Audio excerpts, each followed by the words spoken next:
like this. After shaking it, you breathe out. Of course, you empty your lungs so that you can now fill it up with the drug. You will now put it in your mouth. As you press this, you are sucking the drugs in through the mouth. And you have to suck it slowly, not you shake, you breathe out, you suck it in, you hold your breath like 4 seconds, and then you breathe out now, not through your mouth now, but through your nose. I will demonstrate it now.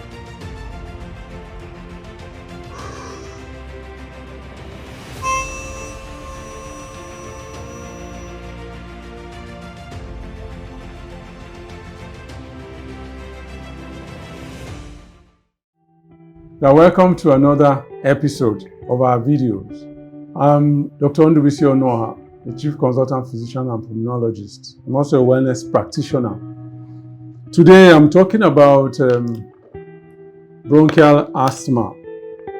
I'm going to focus on how to use your inhaler. A lot of them, they have inhalers, they don't know how to use them. And so they just go on suffering unnecessarily. Now, asthma is a condition in which you have inflammation of your airway, the bronchus and the bronchioles. Now, what happens when other people are exposed to allergens or infections? They have a form of inflammation that does not lead to constriction of the airway. But those who have asthma, they have a peculiar way in which they respond to antigenic attacks. So when they are exposed to certain antigens or infections, they go on to develop a form of inflammation that is allergic in nature, and it gives rise to formation of a lot of mucus in the airway and then constriction of the bronchial muscles, and the effect is that they struggle to breathe. There are some that, rather than having breathlessness, they tend to have more of cough, and this cough is dry in nature most of the time. So they cough, especially in the evening time or when the weather is cold.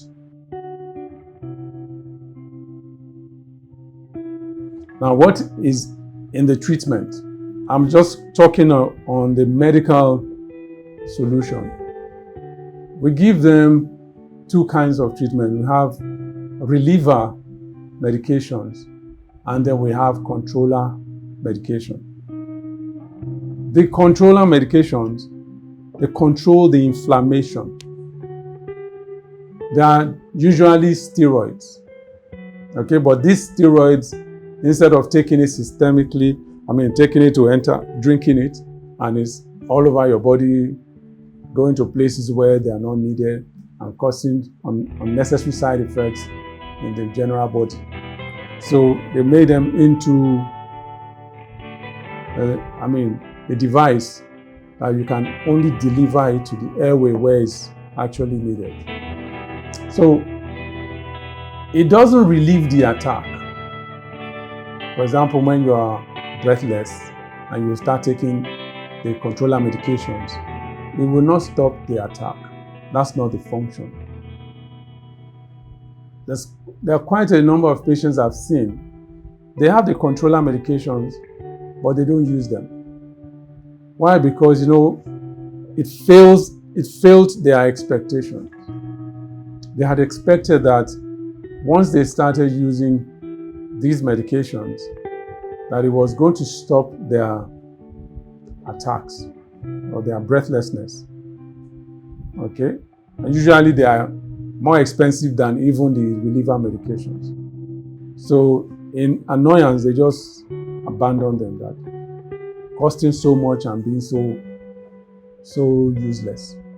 So, but the knowledge is that it controls the inflammation so that when you are exposed to anything that will cause inflammation in your airway, it's controlled. It won't get to the point where you will now be breathless and struggling for air. And even if it gets there, it's going to be mild compared to if you don't use it. So it's very important. And it's not something that you just use and after 1 month you stop. I saw a patient yesterday who, while she was on the medication, she was doing very well. And then now she came back complaining that, oh, this thing is back again. So I said, what happened? She said, when I was taking your prescription, the whole thing just control. I was very happy because I've been going up and down before then, and I didn't have control. But with your medication, I had control. But when the drugs finished, I stopped. So it means that she has to, I told her that you need to take it beyond 1 month. You can take it for 4 months or even 6 months. Okay? Until you get to the point where you don't have attacks for days, then you can start reducing how you take it. Oh, have you subscribed to our YouTube channel yet? For every subscription, we will be giving a token of 15 naira to orphanage homes. Now, my focus today is actually talking about the technique of how to use these inhalers. And the one that is really most difficult for a patient is this type of inhalers, not this one. This one is easy. This type of, that's for the relievers. Now the relievers, what they do, they don't affect the inflammation in any way. But what they do is to reduce the constriction of the airway. So, but it's important that you know how to use it. When I was in training, I inherited a patient that's at the respiratory unit. I inherited a patient that I expected that the one who prescribed the drug to him had already taught him how to use the drug. But that was not the case. But he suffered for some time before I discovered what was wrong. So he will come to the emergency, we will treat him, we'll nebulize him, he will be fine. Sometimes we will admit him to the ward, he will be fine. His control was not difficult once he came to the hospital. He quickly achieved control. And then he will be discharged, only for him to come back again maybe a week later or a few days later. And he kept on like that. Sometimes he even got tired of coming to our hospital. He will just go away and then he will come back again. So one day in clinic, I was seeing him and I was frustrated because I had done all I knew then, and yet he wasn't getting better. So out of frustration, I just said, okay, use your drug, let me see how you use it. And I saw that complete mess. He didn't know how to use his Ventolin inhaler. So I now taught him, I took the time to teach him how to use it. So he used it properly in the clinic there. So while I was documenting my findings, after some minutes, he said, doctor, I'm getting better. I'm breathing better now.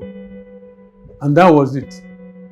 And that was the last time I saw him at the, he never came to the hospital with in that emergency situation anymore. He would only come to the clinic, just to see how he was doing then. But he never had exacerbation that brought him to the to the emergency anymore. And there are many people like that. And I've also seen people like that, and I'm still seeing them. They don't know how to use this inhaler. The normal one is blue colored. I can't bring it because I'm not asthmatic, and I will not be able to demonstrate it because that means I'll be inhaling the salbutamol needlessly. So I brought this. This is a dummy that I can use to demonstrate it. Okay? So now the drug is only effective if it gets into the airway. So if you take it and you see like steam, it means you've wasted the drug. If you have used it properly, you will not see any steam. And there are steps. You shake it like this. After shaking it, you breathe out. Of course, you empty your lungs so that you can now fill it up with the drug. So, like after that, you now put it in your mouth. As you press this, you are sucking the drugs in through the mouth. And then once you have to suck it slowly, not you suck it slowly. You know the law of physics. When fluid move at a very rapid speed, the particles will be in the middle. Laminar flow will be in the middle. And it is the molecules of drug that makes contact with the airway, the wall of the airway, that actually do the work. So if you go very fast, the molecules will be in the middle. They don't make contact with the airway. And then you breathe out fast too. They're also in the middle. So you've lost most of the drug. So it's like you're underdosing actually. So you shake, you breathe out, you suck it in, you hold your breath like 4 seconds, and then you breathe out now, not through your mouth now, but through your nose. I will demonstrate it now.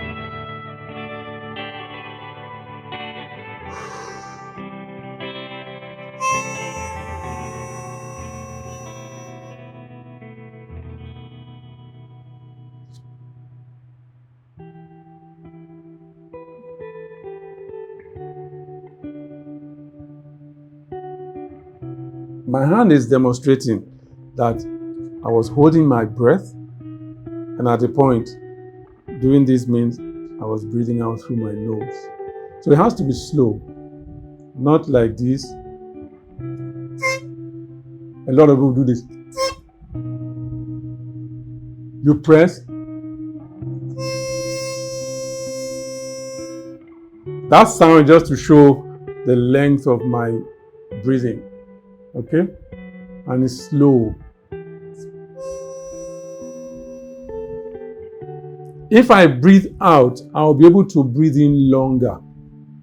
But if I don't breathe out before I do it, I won't be able to breathe in longer. And the longer you breathe, it better. And then you hold your breath and then you breathe out slowly. This is very important. Many asthmatic patients have died with their inhalers by themselves, by their sides. Okay? So this is the reason why I said I'm going to demonstrate this to everybody. Now, this one is a controller. This is how one of the controllers medication comes. Okay? You hear a click and then you return it. You turn it to your left, you hear a click and then you return it. So you have loaded the dose. And then you suck.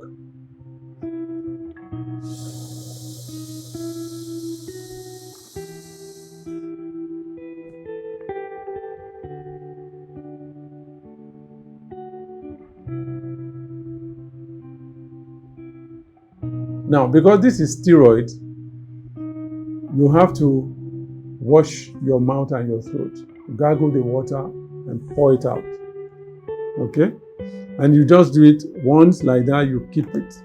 In the evening again, you repeat it. So this is usually twice a day. There's another controller medication that is round. I was looking for the dummy, I didn't know where I put it. So that one is round. When you have to turn it like this, and then you will see that the mouthpiece, it has a blocker. There's a trigger here. When you press the trigger, then the blocker is off, and then it will load the drug. So the same way that I suck this, you will suck that one too. And then you hold it and then breathe out through your nose. And then you rinse your mouth and your throat, pour away the water. So the controller medications, like I said, they are steroids. They are taken only twice. And you take them whether you are having the attack or not, in the morning and in the evening. So you don't have to carry it about. You put it in the house. Before you leave the house, you use it. Unless you're not going to sleep at home that day. When you come back, you use it in the evening. But this reliever medication must always be with you. It is blue. Ventolin, usually blue. Okay? You must always go around with that. For example, you're getting to a place and then you see a lot of smoke. And smoke is one of the things that exacerbates your attack. And there's no other way. And you need to go through for an interview and all that. What do? You use your medication, wait a little, and then go through. You're not going to have any problem. You use this one when you notice that attack is coming. The earlier in the attack that you use it, the better. But it doesn't mean that if the attack is established, you will not use it. You still use it. You can also use it when you are about to engage in an exercise. There are Olympic champions who are asthmatic and they still engage in their sport. But what they do is before they engage in the sport, they use their reliever just before the event. Okay? So if you use it like that, you will not have problems. So these are the important things. And then another thing is for asthma, remember that it's an inflammatory condition. And inflammation is made worse by sugar. It's like you're pouring petrol on fire. So inflammation is fire. Sugar is petrol. So if you take a lot of sugar, you will be worsening your asthma. Now, what do? You can reduce your eating to twice a day. Take vegetable smoothies in the morning, and then you can take your cooked food in the evening between 4 and 6. Now, the vegetable smoothie can be between 10 and 11 o'clock. So if you do that, you may get to a point where you won't need your drugs again. I have a little niece, he's no longer little now. When he was little, he was having a lot of attack. And so I gave the mom the dietary recipe, and she engaged in it. After some time, the clinic said, "Madam, this your boy is okay, don't come to the clinic again." They discharged them from the clinic. So it means like he has reversed the disease. He's a young man now. I've never heard that he has gone to hospital or has been admitted because of asthma. Okay, so these are the important things you need to know. You need to also take a lot of water because inflammation, they have agents of inflammation. You have the one that is activated, he activates another by making contact, then he activates another before it gets to the one that will make the bronchus on the airway to constrict. So if you take a lot of water, you separate them. So if the first one is activated, but it cannot get to the next, so you cannot activate that one, so the chain is broken. So that's why it's important that you take a lot of water. And then you also meditate. Meditation also helps to reduce inflammation. Then almighty fasting. You can do a 24 hours fast once or twice in a week. or you do a 38 hours fast. That's when you fast, when you stop eating by 6 today, tomorrow by 6, that's 24 hours, you're supposed to eat. Then you skip that meal again. You now eat around 11 a.m. or 12 p.m. the next day. Okay? So if you do this, you'll be very glad with yourself. Okay? So there's a video that I've made earlier on eating and fasting. You'll do yourself a lot of good if you refer to that video, and we'll give you the details of even the smoothie, the vegetable smoothies that you can make. So your health is my joy, and that's why I'm here. So click the like and then subscribe so that you can get our videos when they come. Thank you very much.